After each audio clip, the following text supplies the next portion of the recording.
Chers collègues, avant d'entrer dans le vif du sujet du conseil municipal, je voudrais vous donner une explication concernant les conditions d'inscription pour la cantine scolaire et pour les centres de loisirs. Les années précédentes, ces inscriptions se déroulaient pendant une période assez longue, selon une procédure qui est arrêtée depuis très longtemps.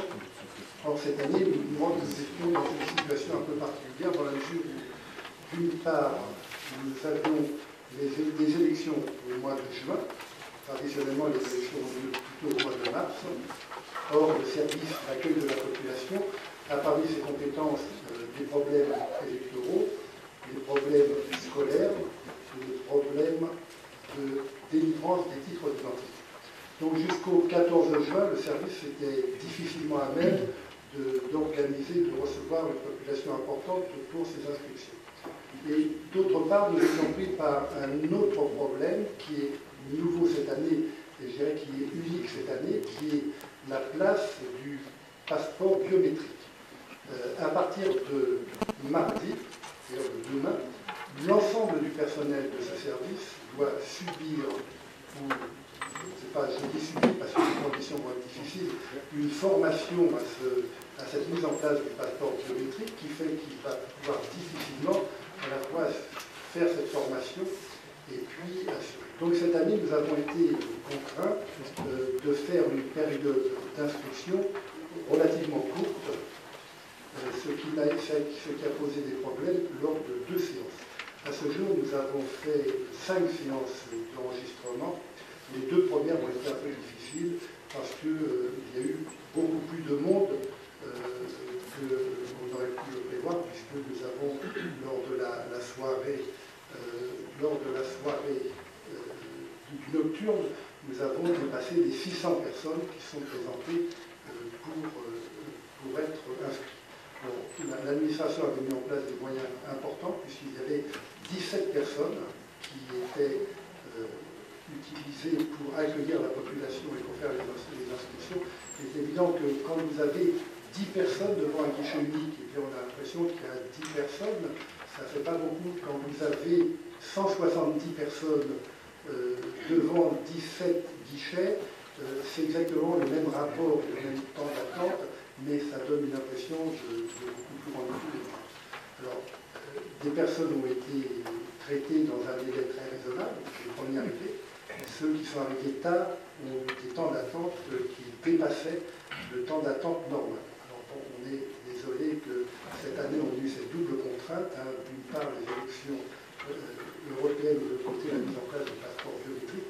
Il va de soi que nous n'aurons plus dans les années qui viennent ce genre de difficultés, d'autant plus que nous envisageons déjà depuis plusieurs mois et nous travaillons dessus, de pouvoir mettre en ligne un certain nombre de démarches administratives avec un nouveau logiciel qui est en cours de finalisation. Le marché a été fini et qui permettra de pouvoir faire des inscriptions en ligne de manière beaucoup plus facile que la démarche active. Voilà ces précisions que je voulais vous apporter avant de commencer.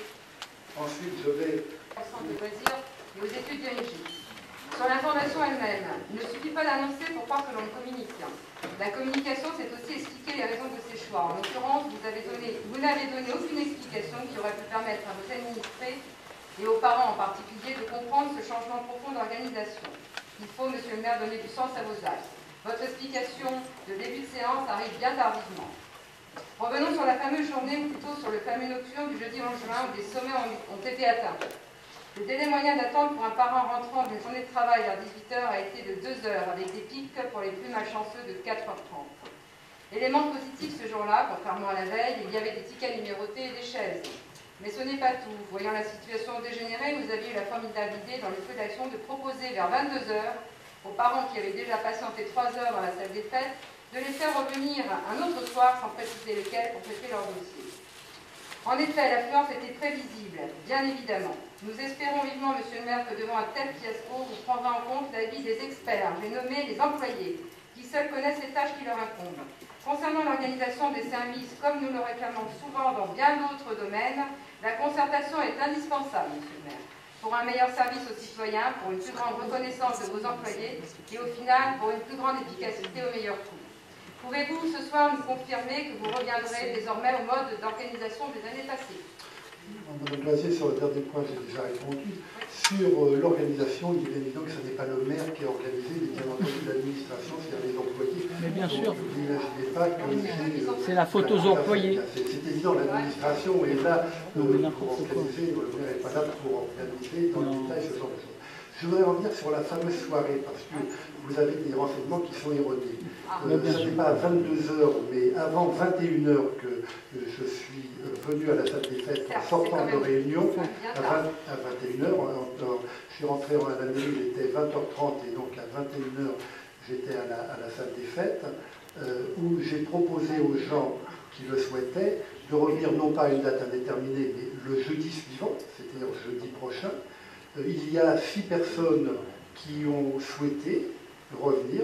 Compte tenu du faible nombre, on leur a donné un rendez-vous un autre jour que le jeudi soir. On ne va pas faire une lecture pour les 6 personnes, on leur a donné des rendez-vous à des dates qui leur convenaient. Et c'est tout. Et parmi les 6 personnes, une personne est partie et est revenue 5-10 minutes après en disant « Oh, finalement, je préfère passer ce soir plutôt que de revenir ». J'ai quand même ici une pétition, Madame, Monsieur le maire, qui concerne un plus grand nombre de personnes Madame que vous la remettrez en main propre. Madame Doisier, la pétition, elle a été faite le mercredi. Elle a été faite en ma présence, Madame Doisier, vous n'y étiez pas. Alors, et ne m'interrompez pas, je ne vous ai pas interrompu pendant le propos. Perdez cette habitude. Vous la perdrez bientôt, je le sais, mais enfin, votre absence va nous peser un peu, on va perdre ces moments de plaisir, d'échange. Ça s'est passé le mercredi, donc était moins bonne, puisque les personnes n'ayant pas de ticket ne voulaient pas aller s'asseoir de peur, et on les comprend bien, de perdre leur tour de passage. Voilà. Donc, sur le reste, je vais donner les éléments en début de séance. C'est sûr que c'est une contrainte que nous avons eue cette année, qui ne se reproduira pas pour les raisons que je vous ai expliquées tout à l'heure.